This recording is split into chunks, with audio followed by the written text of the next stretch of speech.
There's a hilarious new fiction podcast I wanted to tell you all about.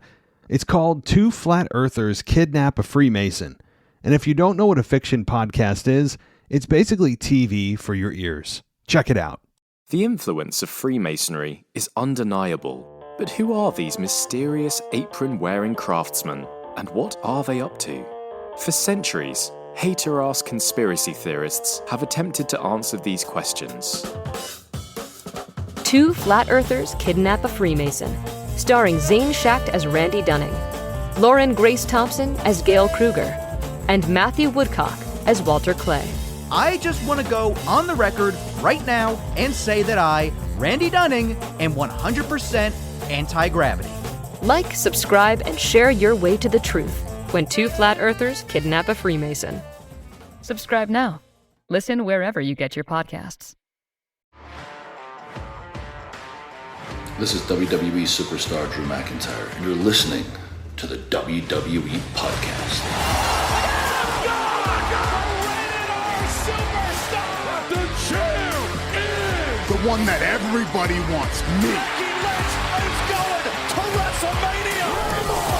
Claymore! Austin 316 says I just whipped your ass. This is my idol. You're going to acknowledge me. All right, everybody. It is Monday Night Raw review time. It's also less than 2 weeks until SummerSlam, as SummerSlam is nearly upon us. And after SummerSlam, that was the Payback. I think it's Payback, and then it's I believe Fastlane. Yes, I'm checking now. Yeah, so we got Payback on September 2nd in Pittsburgh, Fastlane in Indianapolis on October 7th. And then Survivor Series in Chicago, on November 25th. My God. So we now are back to the United States for our PLEs. And for better or worse, that's what it is. We certainly don't expect the crowds in Detroit, Pittsburgh, Indianapolis, and Chicago to be exactly, what the Dominican Republic or the Puerto Rico was, rather. And, overseas in London. I mean, my God, the crowds have just been off the charts, even Saudi Arabia. So kind of back to our typical recalibrate ourselves here to the U.S. audience, bring down our standards. Look, I'm in the United States, obviously, and we just can't compare, but that's okay. We just, again, lower the bar so that when it meets or exceeds expectations, you're excited. So that's what I'm going to do. I'm going to lower the bar because we need to. Otherwise, we'll all feel a bit disappointed. However, we're here to talk Monday Night Raw, and we're going to do so in just a moment as we are, again, closing in on SummerSlam. Next week is the go-home show already to SummerSlam. Just crazy. And then summer's over after that, as I mentioned, in football and, everything pumpkin spice. Because things are already, it's already back to school stuff here. Like, what the hell? Can we just enjoy our summer? Not that I am being affected by back to school other than, my kids, but I still get anxiety. I don't know if anybody else feels like this in our millennial generation here.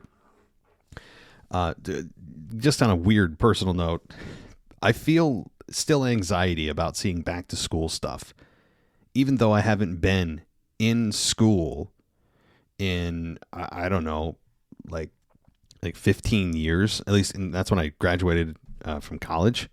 So like, I'm still feeling the anxiety. And even when there's, it's snowing here, I still look for my school district to be closed, even though I haven't been in high school in 20 years. So it's just interesting. Certain habits and memories just come flooding back and knee-jerk reactions to things. But all right, well, let's enough of that. You guys, if you want to go ad-free, you guys know how to do it. Apple Podcasts is a great way. Spotify, not on Spotify, but you can find us there. WWEpodcast.com, WWEpodcastshop.com for all your merch. And, of course, Patreon. The number one way to listen to us ad-free. It's $1 a month.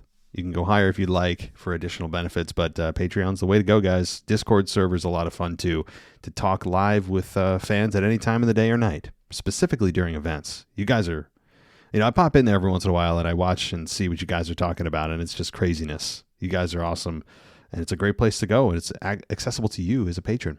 Okay, let's talk about Raw.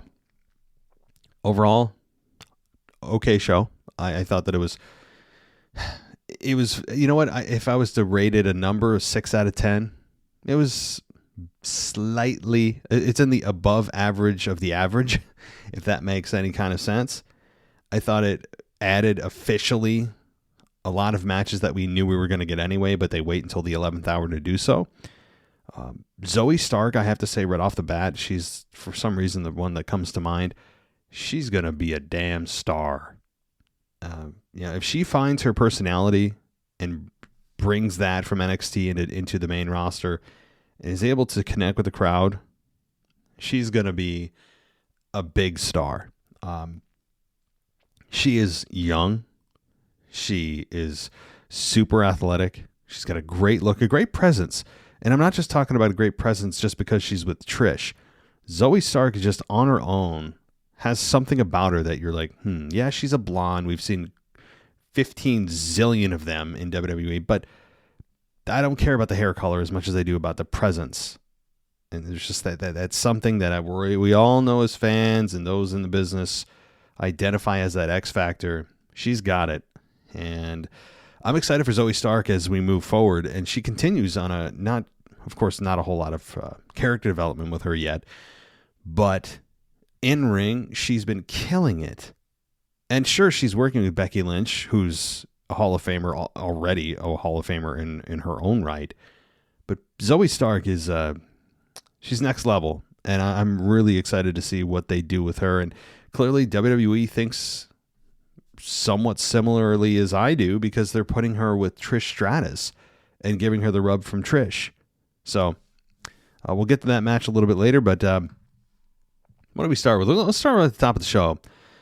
And it started with a video package of Dominic beating Wesley. And, that was after the Judgment Day came out. And it was just to get eventually introduce Dom as the new NXT North American champion. And we got Dom coming out and got hugs and boos and just a lot of fun. Dominic as champion is so much fun. This is where he belongs. He didn't need the championship per se. He was doing just fine. But this is just kind of a extra boost of that all-important, overstated momentum. That's what this is for Dominic, who is the number one heel in the company based on reaction. And I'm loving this.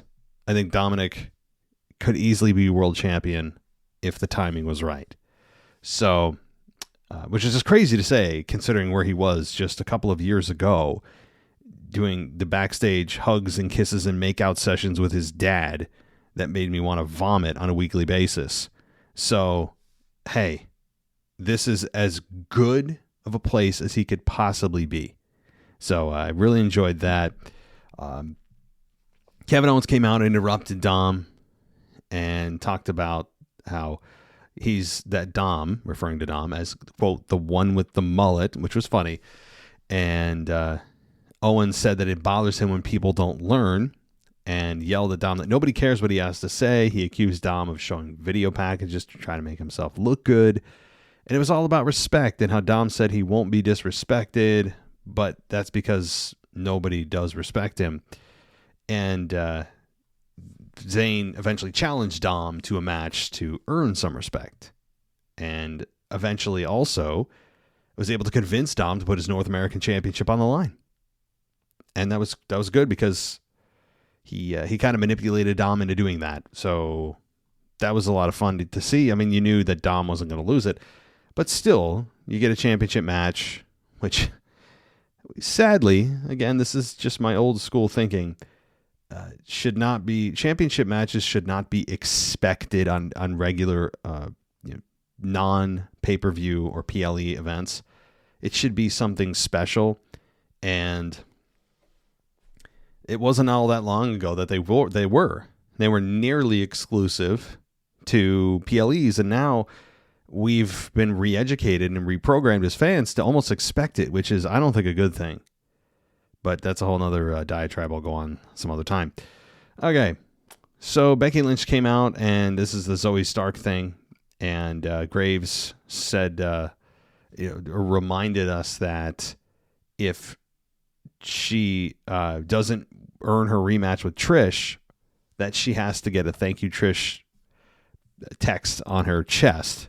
That right there tells you there's no chance that Lynch is losing here, right? Like, of course they're not going to go that way. Like, that is the most telltale sign that Trish is going to lose. However, we got this matchup here. There was about 10 minutes. Really nice match.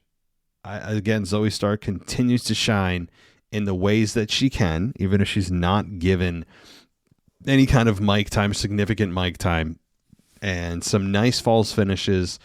Lynch applying the arm bar. Trish then slid her face shield in the ring and climbed on the apron. Lynch released the hold and then kicks Trish, which allowed Stark to come back. But Stark went up and leapt into a manhandle slam, rock bottom, which led Lynch to getting the 3 count. So that was a nice, very smooth finish, a perfect finish into the manhandle slam, and a great way to end it. Nobody was hurt in this. Everyone won. Even Zoey Stark in a loss won here. All right. Then we get Cody Rhodes coming out in his suit and getting his obligatory promo. I will be the first to admit Cody Rhodes is, well, not even admit, just continue to reinforce my opinion that Cody Rhodes is a big star. He is. He has held up much better than I thought he would. I thought the fans would turn on him quickly, and they didn't. And he feels like the man he wants to be. His promo ability is on point more often than not. And the one thing, though, it's feeling a bit formulaic that Cody is coming out, essentially cutting the same types of promos every week when Brock's not there. But do I fault WWE? Do I fault Cody, that is? Or do I feel like I should penalize Cody for the fact that Brock's not there and they have to continue the story somehow? No, I think what will change for those that are frustrated by Cody coming out, cuts a 5 to 6 minute promo and then leaves, is that once he finds a new opponent post SummerSlam, I think that this formula of Cody coming out and cutting a promo is going to go away. He's been essentially feuding with Brock since May. I mean, it's been a while, right? So this will go away. Things will change format-wise for Cody, which I think will be good. But so he came out and did his I mean, I don't know what to say about his what do you want to talk about stuff? I've gone over that too many times. It's just such an what is it? What are they called? Cringe moment for me. His stupid side smile, knowing he's going to get a pop by mentioning the name of the city and then asking a question, as I've said, that they can't answer or respond to is asinine. He seems like a relatively intelligent dude. How can he not just change up the question so that they know how to respond properly and they can do it in unison? I mean, you listen to the reaction, guys. It's people cheer, but it's a very subdued cheer. And if that's your going to be your catchphrase, wouldn't you want people to be able to respond in unison to whatever the desired response is, instead of just, yay, I'm going to cheer for something that is an open-ended question? Like, what? Anyway, then he's talking about how, excuse me, I have to see everyone that's in attendance. And then he turns his back to the hard cam, acknowledging he's not supposed to do that, essentially. And, he acknowledges the fans that are behind him. And not my flavor of a babyface, I have to say. It's not the worst thing in the world. And it's just not my flavor when you're pandering and you're just trying to be one of the guys, so essentially one of the... he's trying to act like he's one of us. I hate that. Don't insult my intelligence. But people love it. People cheered. And hey, let me move on, because Cody Rhodes in this promo was good. He talked about his mother last week and how Brock beat him up in front of his mother, and that she's the same lady who watched Terry Funk throw fireballs at her husband's face. And he said that she's the same lady who was drinking down the street in Ybor City with Gordon Soley. And Lesnar made a mistake by leaving him breathing. Cody said he wants to beat Lesnar because it's what Lesnar deserves. And he said, at SummerSlam, Brock, I end this. I don't know what more to say about this. I mean, the thing is, though, he said that Lesnar made it to the NFL. No, he didn't. He made it to the practice squad, and he was the last one cut and nearly made it on the Vikings. So that's not factually correct. He never played in an actual NFL game. He was on the practice squad, which is no easy feat in and of itself, no doubt. But he never really played in the NFL. For those that are looking for the definition of playing in the NFL, as most of us would think, and I believe most of us would define playing in the NFL as actually playing in a live game. Or I'd even take being a member of the actual team, even if you didn't get on the field time. Like, I would even accept that if Brock made the cut, but sat on the bench and then was cut the next week. I would even consider that. Hey, he made the cut. He was on the team, even if he didn't get, on field time.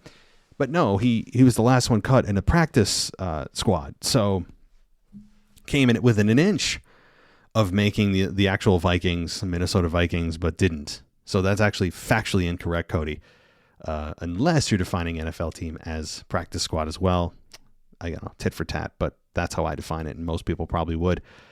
So yeah, I would say that he was putting over Brock as this mega combat athlete, and he is. In his sixth fight or whatever it was, and in UFC, he became the world champion, the heavyweight champion. So yeah, true. All right, let's go. We got Dominic Mysterio versus Sami Zayn for the NXT North American Championship. And this match was 12 minutes long exactly. And there's, I don't think any issue here with the matchup quality. The finish of this match was Dom performing the Three Amigos. He followed up with a frog splash. Zayn put his knees up. Then Zayn hit an exploder suplex and hit his haluva, or he was about to set up for his haluva kick, and then was distracted by Priest and Ripley, who were shoving an injured Owens onto the stage. And then Dom rolled up Zayn for the 3 count, and he retains his championship. And then the trainer and Adam Pearce were all checking on Owens. The implication being that that Rhea Ripley and Priest beat up Owens. Which, here's one thing. I will continue to advocate for this, even though I'm speaking into the ether, into a black hole, a black abyss, whatever you want to call it. And no one's talking about this except me. Seems like, I don't know, for fear of backlash or whatever. The men need to retaliate against Rhea Ripley. I'm sorry. Somebody needs. I'm not saying they need to pulverize her and beat her down. Rhea's on a hot streak. But here's the thing. Can she at least take a stunner? After everything she's done, after all the physicality that she's dished out and gotten exactly 0 back, it's getting... embarrassing is long past that. Frustrating is long past that. I don't even know the word for it. Maddening. I don't know. I don't have if my vocabulary was more expansive, I'd be able to give you a word. I know no one's going to talk about this. No one ever does. No one ever responds to me about this. And for fear of just the culture we're in, I don't give a damn. This is the world of pro wrestling.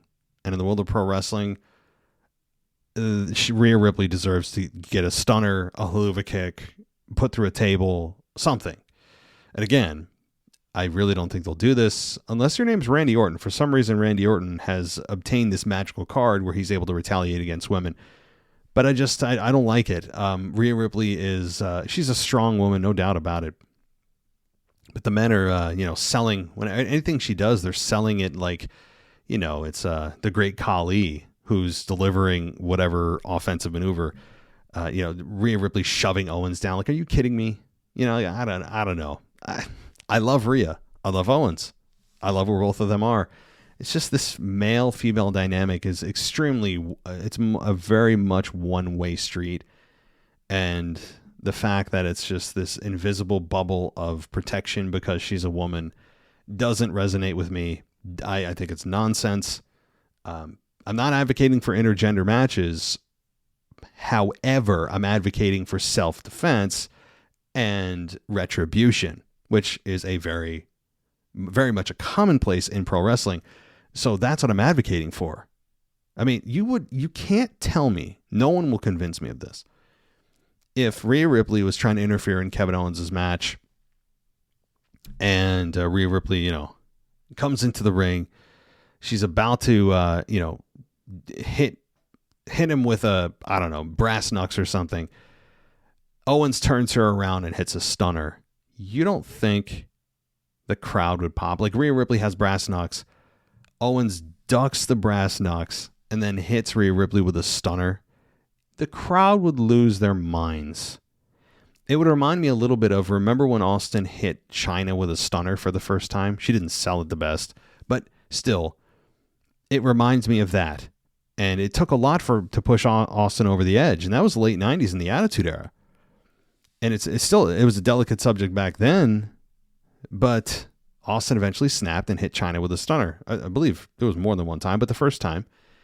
So Rhea Ripley's so over as a heel right now. She teetered on babyface after WrestleMania because people were so excited to see a changing of the guard from Charlotte to Rhea, and they were ready to embrace her. But right now she's firmly in the heel camp and has kind of squashed the cheers for her for the time being. I'm telling you, people would pop like crazy if somebody finally said, you know what, this is ridiculous. I don't care if you're a man or a woman. You're getting your ass kicked, right? You're not going to cost me matches, hit me in my nuts on a weekly basis, slap me, kick me, try to cost me, my career. No. Stunner, right? Come on. No one's going to talk about this but me, but I will continue to harp on it whether people like it or not. It's just kind of the way it is. All right. I think I'll get at least 3 or 4 negative reviews for that, but bring it on, baby. All right. It's late and I'm feeling feisty. All right. Tough guy behind the mic, right? Okay. Let's go. We got where am I going here? I lost my place. Okay. Oh, a video package played for Gable Steveson, who announced his decision regarding his future on NXT, who's announcing his decision regarding his future on Tuesday's NXT. So yeah, Gable Steveson, remember that name from like 2 years ago from, what was it, Up Next or something, or whatever that kind of program is that WWE has that is basically like the next star that's going to be like the up-and-comers that aren't even in NXT yet. So Gable Stevenson's going to announce his decision. I would imagine that he's finally coming here because otherwise they could just go quietly into the night with him. It's not like he's involved in anything and hasn't been involved in anything other than I think he was on WrestleMania briefly. Okay, so backstage, Ricochet's looking for Logan Paul. And let's see. He was asking Nakamura. Ricochet asked Nakamura if he knew where Logan Paul was, and Nakamura said he did not. And then Ricochet exited, and Nakamura turned around, and Tommaso Ciampa was smiling at him. Ciampa said he would let Nakamura kick him in the face because he cost him his match. I think I'm reading this review a little bit weird. He told Nakamura that he only gets one free shot, and Ciampa said that he had to settle things with Bronson Reed and didn't want to see Nakamura out there. And Ciampa said that if Nakamura showed up, he'd know that they have a problem. So Bronson Reed versus Tommaso Ciampa happened, and it was a long match, 13 minutes, much longer than I thought it would be. And Shinsuke Nakamura did come out to the ring. Ciampa went to ringside to confront him and then turned around and hit a shoulder block from Reed, who then went back into the ring and hit a tsunami for the win. So this is going to continue the program here with Ciampa and Shinsuke Nakamura. Fine. You know what? Even the match with Reed and Ciampa was nice. The match was as good of a cold match as you could hope for. But this was all about also not just showcasing Reed, who continues to kind of float in and out of relevancy, but also showcasing, okay, Ciampa hasn't really found his footing yet. Reed is still up and coming. And then we got Shinsuke Nakamura, who's an established babyface on the roster. And to me, I think it's a win-win here. And, you know, even though this did not, by the way, make the Hulu cut as expected, but I'd still recommend you guys go back and watch this, because eventually Bronson Reed's going to be a big-time player. I'm telling you right now. Same with Ciampa, I believe. All righty. So, let's see. We got Smiling Liv Morgan backstage with Byron Saxton, and she said she's not going to back down. And that she made a good point, though. She said that she was the last person to defeat Rhea Ripley. I would have lost that question in a trivia match, that's for sure. But she said maybe she'll get beat up, maybe she won't, but she's not going to back down. And she laughed and said, "Watch me." Okay. We then got, let's see, Rhea Ripley came in, and DeVille and Green, who were being interviewed, quickly kind of slid away, cowering to Rhea Ripley. And then Liv Morgan came out. Rhea attacked her from behind and ran her into the barricade. And this is what Corey Graves said. He said, "This is what would happen if Oppenheimer took place in Barbie Land." So I'll tell you, Corey Graves has his finger on the pulse of the topics of the day in pop culture. I mean, he does. And his impressions, we'll get to this a little bit later, of Ludwig Kaiser, a little overdone, but on point. Or as the kids say, on fleek. No doubt. We'll get there. Okay, so this was a beat down of Morgan. And this is where Rhea Ripley then decided to try to break Liv's arm and put it between a chair and hit her not once but twice. And try to break her arm, as I said. So I have no problem with this. And actually, I put this on Twitter, but I mean, I don't know who can really, outside of the fact that Rhea's a heel and you're just supposed to hate everything she does, Rhea did warn Liv many times. Stay out of my business. Stay out of my business. Stay out of my business. Okay, I'm warning you. This is the last time. Okay, second to last time. Okay, this is really the last time. You know what I mean? She did many times. I'm over-exaggerating, but it was probably at least 3 times that Rhea warned Liv. And so it's kind of on Liv. You know what I mean? Like, Rhea didn't just do this at random. She gave Liv many weeks' notice and warning and heads up. So this is on Liv. She did this to herself. I mean, if you want to be cynical but logical, you could side with Rhea on this and go, Liv, look, I mean, I don't like Rhea, but she kind of gave you a heads up here. Like, many times. This wasn't just at random being a total, witch about it, as they say. And it's on you. It's on you, brah. So anyway, Liv, I don't know the medical prognosis, quote unquote. I'm going to assume that they're going to find at least a fracture in the arm, a hairline fracture. It probably won't be, they're not going to say, oh, a compound fracture, right? It's probably going to be at least a fractured arm in storytelling world. So, but that's good because it also fires up Raquel, who we were told by Liv is hurt. But the presumption is that Raquel is going to face Rhea at SummerSlam, and I believe that will happen. Probably next week it'll be made official, where Raquel stumbles back in, is not 100%, but challenges Rhea anyway. Rhea accepts, sees blood, smells blood, and that'll be the story going into SummerSlam. All right. Let's see. Morgan was crying backstage. Okay. Let's see. Then Ricochet came out and called out Logan Paul, saying it was time for him to come out and show his stupid face. And Ricochet said he knew Paul wasn't backstage hanging out because there's a locker room full of guys who know that he doesn't belong there. And Ricochet said he was in an arena filled with people who knew that Paul didn't belong there. And let's see. He said he knows Paul has put in the work, and some might even say he's special, but Ricochet said he's special every time he gets in the ring. Ricochet said that they don't think Paul doesn't belong due to a lack of ability. It's because he's an arrogant... I don't know if I can say that, but we all know the word. I haven't said that word on my show, so I'm going to go err on the side of caution. And he said that they don't the boys don't respect what he does. And Ricochet claimed that they go days, weeks, and months without seeing their families so that they get this small chance to fight for something bigger than themselves. And Ricochet challenged Paul to face him at SummerSlam, and then Paul hit Ricochet from behind, much as we saw earlier with Rhea attacking Liv from behind.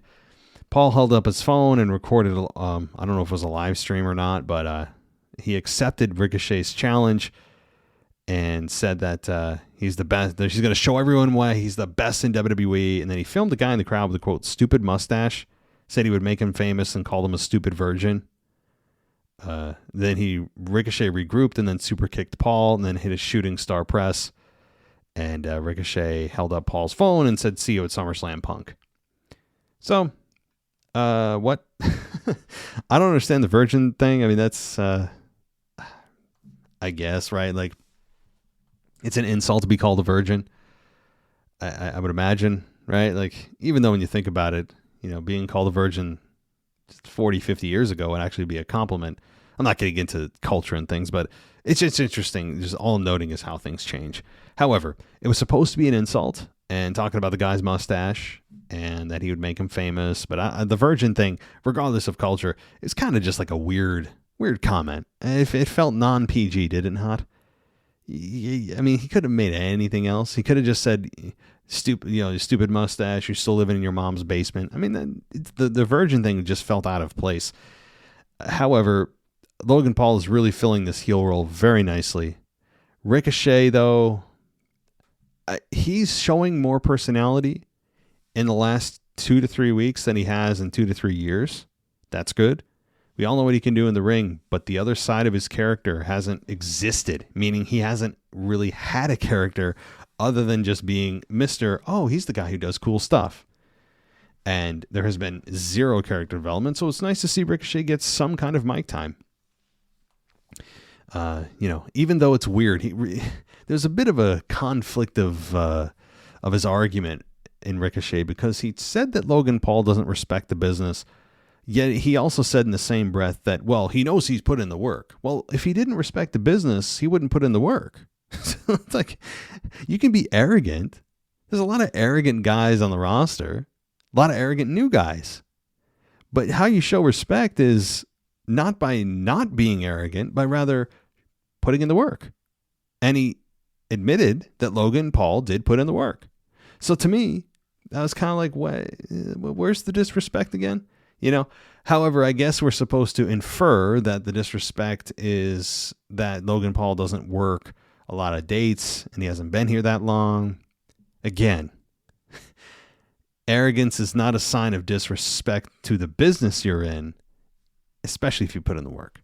In and of itself, it's not disrespect. However, I don't know if I'm splitting hairs, but that was just something I wanted to point out. Not a complaint by any means. In fact, I'm really looking forward to this match, as many people are. I think this match has the ability, although I still don't think it's not likely, but it's in the conversation to be a potential match of the night for SummerSlam. The key for this one is time. How much time is given to this? Because the problem with this match, it's not the athleticism, it's not even the story. Because they're building more of a story than I ever thought they would, is time, in that if they try to rush all of their maneuvers in a short amount of time, we can't digest it that fast. It's going to take away from the match itself because everything will feel rushed and in fast forward, and you're not appreciating the maneuvers. It's very fireworks, and I always use that analogy. But it's kind of like, oh, bam, bam, bam, bam, bam. Oh, cool, cool, cool. If they get time, what does time mean? 13 to 15 minutes to me. I think that's fair. On a PLE, You got more flexibility there. I think that would be enough for them to tell a great in-ring story. So, just my preference. And again, so if they're given 6, 7, 8 minutes, I'm worried. I mean, it could be a fireworks show, but they're going to be rushing, and it's going to feel very superficial, and they're just trying to get their crap in because they know they don't have much time. So, okay, let's move on. Shayna Baszler was interviewed by Jackie Redmond, and Baszler said she's tired of hearing Ronda's name in reference to everything she does, and said that talking hasn't settled it, and a match won't settle it. She's going to have to fight Ronda Rousey. Now, when she said that, I'm thinking, okay, is it going to be a fight pit like with Matt Riddle? Like, didn't Matt Riddle and Seth Rollins do that? Like, was it last year? Something like that. But yeah, I'm thinking, okay, fight. That's going to be related to some kind of stipulation, and it's like it just got nothing. Now we still have another week to establish what a stipulation could be, if there's going to be one at all. But you can't say the word fight and then have it just be a wrestling match. Well, I mean, so what's so special about it? Are you just going to throw punches the whole time? Because if it's not, then you're doing wrestling maneuvers. Well, then it's not a fight. I mean, we're kind of getting into semantics, I guess, but because there are punches thrown in the wrestling matches, but do you see what I mean? That usually leans towards, it's going to be a fight pit, or it's going to be a steel cage, or it's going to be, something. So we haven't got the stipulation yet, if we get one at all. But so that, I guess that's all I have to say about that. Damian Priest and Apollo Crews.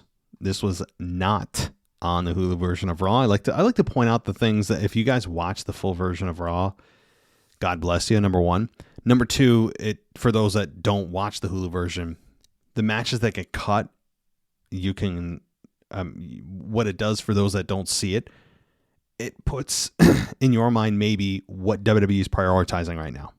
So that's why I like to tell you. But Damian Priest and Apollo Crews, 3-minute match here. It ended with Damian Priest, as expected, beating Apollo Crews in 3 minutes and 15 seconds. He hit the broken arrow for a 2 count.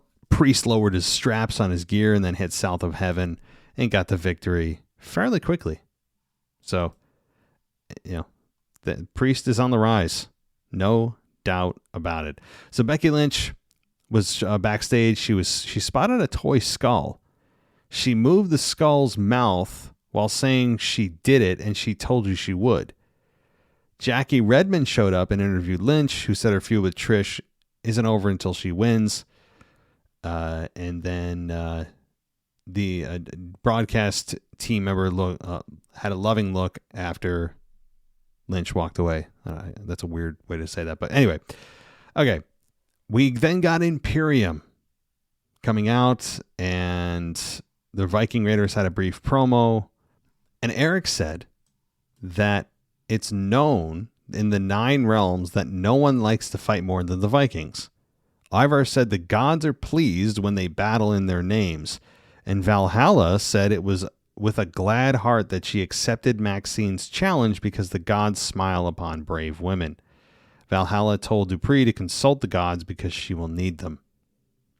So a whole lot of, basically, as LA Knight put it perfectly when he was feuding with Bray Wyatt, a whole lot of gobbledygook. Just sorry. I'd feel more excited about this group if WWE had consistently gotten behind them in all their iterations and returns and things. Interesting note, though. There is is there a Bray Wyatt DLC downloadable content pack for 2K23 on PS5 and Xbox?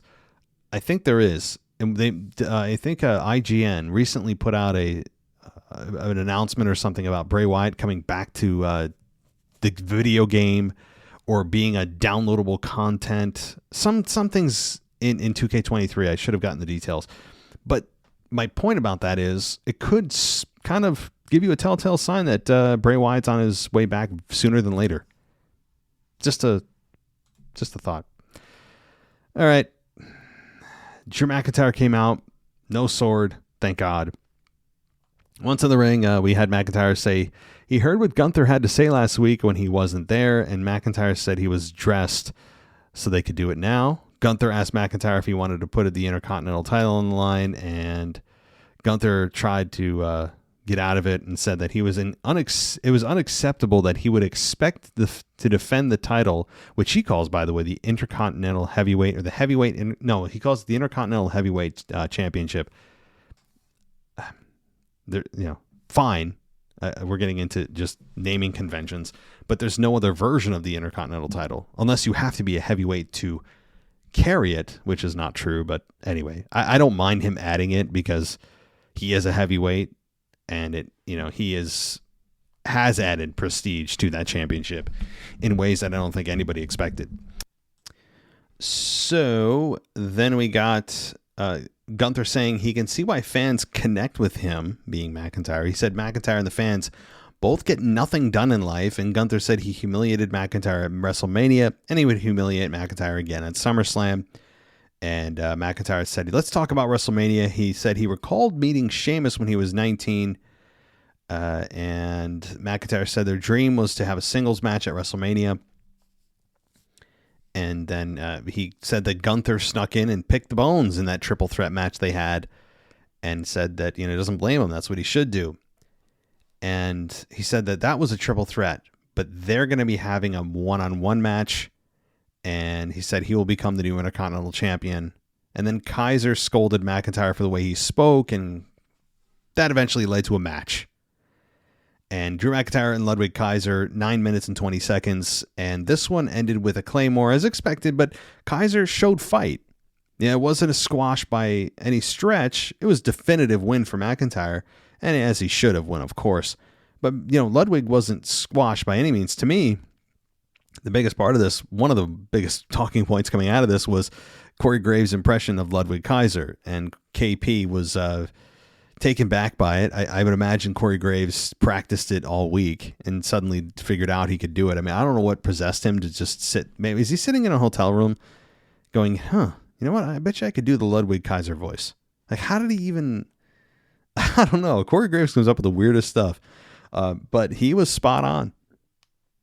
At one point, he was so good, I actually thought to myself, is Kaiser on commentary? Yeah, because it kept going. It wasn't like a sentence. It was a minute or two where he was going on like he was Ludwig Kaiser. And, typically when they do these kinds of things, when the commentators go into business for themselves, it's just a quick comment or quick this or that, but seconds. So when it went on for a while, I'm like, okay, he must be on commentary. So credit to Corey. It's just weird, but also very impressive.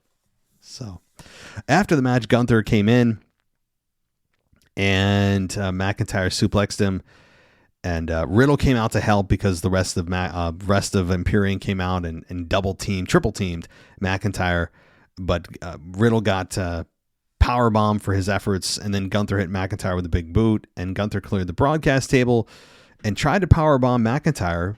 He backdropped him, and then McIntyre ended up putting Gunther through the broadcast table. He held up the IC title, and that was the end of this segment. Effective. And I'm looking forward to this. I really have nothing no negative to say about this program. So I like it. I really enjoyed all parts of this. Easy to understand, physical. You're going to get a quality match, and the title is actually in jeopardy for the first time in a long time with Gunther. Yeah, this is the first time you look at it and go, whoa, okay, Gunther actually could lose it here. All right, Finn Balor came out for the contract signing, and the broadcast team let us know that Brock Lesnar and Logan Paul are going to be appearing next week. Interesting that they had the graphic for Logan Paul as Logan Paul returns next week. I'm like, how can you return when you were here this week? I don't know. I guess it sounds more marketable. But Finn Balor came in, and Balor said Adam Pearce was supposed to be there, but he had his hands full because of everything the Judgment Day did during the show. And the crowd started chanting Seth Rollins' theme again. And my God, I don't know. Can the crowd just shut up? I mean, I understand people are there. They're having fun, all that. And I'm all for, you pay for your ticket and, you should be able to just enjoy the show. Cheer, boo, don't be profane. If I'm not the speech police, but just sometimes use your damn head. Like if you have kids and families around, just because you bought a ticket shouldn't give you a free rein to just say anything and everything, right? Like sometimes it's just common courtesy, but this is annoying to me. I mean, I was worried when it happened in Kansas City a few weeks ago, or a month or two ago now, whatever it was. I was worried that this was going to be a trend. I said, if it's a one-off, I'll deal with it. And it was awful then. But if this becomes a trend and it's monkey see, monkey do kind of thing, that's what I was concerned about. And it ended up translating this week. Not as intense, but it was there. And it continues to breathe life into this awful trend that I don't want to see continue for Finn Balor. And it's not the same as booing Dominic off the mic. Booing Dominic off the mic so you don't hear him and don't want to hear from him is different, because booing is an acceptable form of displeasure. The crowd that's at home, which is 99.999% of the audience watching that night, doesn't want to. They want to hear what Finn has to say. They do. It's not a Dominic personality. Finn can cut really good promos on top of it, and the chemistry with Finn and Seth is really good. So I don't know. This was really annoying to me when the crowd was in a business for themselves. I don't know, but Finn did the best he could and just continued on, didn't acknowledge it and ignored it. And that's the only thing you can do. And that's actually what my strategy would be if I were him over the next several weeks. If it starts to try to manifest again, don't even acknowledge, don't pause. Don't even pause, because the second you pause, it's an acknowledgement that you hear them and that they are getting to you. So you just plow through. It's going to be a war of attrition for Finn if he continues this program with Seth. And this thing could continue past Finn moving on, to a different opponent. If Finn moves on, whether he wins or loses at SummerSlam, to another opponent, then this trend of the, whoa, that whole nonsense could continue for Finn, even if Seth is not his opponent. So Finn just needs to just hammer through and pretend the crowd's not doing it. It's the best way to handle this. The second you give them any kind of acknowledgement that they're getting to, you're screwed. All right, let's move on. Rollins said Balor finally figured out what everyone else has known for a long time, which is that Balor has zero chance of walking out as champion at SummerSlam. And Rollins said SummerSlam won't be the coronation of Judgment Day. It will be the end of Judgment Day. And Rollins put the mic down. Balor laughed and signed the contract. And that Rollins said he thinks he's got it all figured out. He thinks he's so smart, because we had Rollins imply that even if Finn wins, you're not going to be the champion because Damian Priest is going to cash in. Damian Priest was then shown walking through the crowd, and Dom was shown doing the same while Rhea entered the ring, or entered via the stage, and they all climbed on the apron, and Priest returned, hit Rollins with the Money in the Bank briefcase, and then Sami Zayn came out, ducked a Rhea clothesline, and then threw a couple of chair shots before Ripley stopped him again. Rhea Ripley being the X factor here. Somebody needs to make her pay. I mean, seriously, please. This ended with eventually South of Heaven being hit on Zayn. All the members of Judgment Day stood in the ring and stood tall. And Balor hit a coup de grace on Rollins as well. So I thought it was a kind of a good to average show. I don't think it was a massive standout. I think it was just one that solidified some matches that needed to be solidified, and progressed things as the best they could, honestly. So that I think will do it for my Monday Night Raw review, everybody. Again, if you want to go ad-free, Apple Podcasts has the ad-free button right there on the app. You can go to wwepodcast.com or WWEpodcastshop.com for your merch, and Patreon. Patreon, guys, give us a 5-star rating if you can. And tomorrow is the mailbag. So hit us up with the emails at mailbag@wwepodcast.com. And I'll be able to answer your emails and, of course, voicemails as well if you want to send those to me. And that'll do it for me, everybody. I hope you enjoy your day. If you're at work, well, hopefully I didn't get you in trouble. But all right, everybody, thanks so much for listening. Take care. I'll talk to you next time. Thanks for listening to the WWE Podcast. Don't forget to subscribe on your favorite podcast app so you don't miss a show, or head to WWEpodcast.com. And for all of these shows ad-free, head over to patreon.com/WWE Podcast. Until then, we'll see you next time.